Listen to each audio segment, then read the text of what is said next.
রাসূলুল্লাহ সাল্লাল্লাহু আলাইহি সাল্লামের একজন সাহাবী একদিন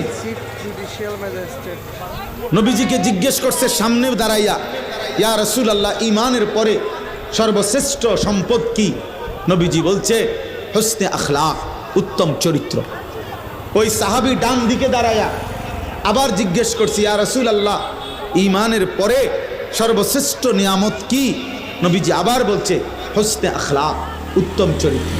এই সাহাবী আবার বাম দিকে গিয়া আবার জিজ্ঞেস করছে, ইয়া রাসূলুল্লাহ, ঈমানের পরে সর্বশ্রেষ্ঠ সম্পদ কি? নবীজি বলছেন হুসনে আখলাক।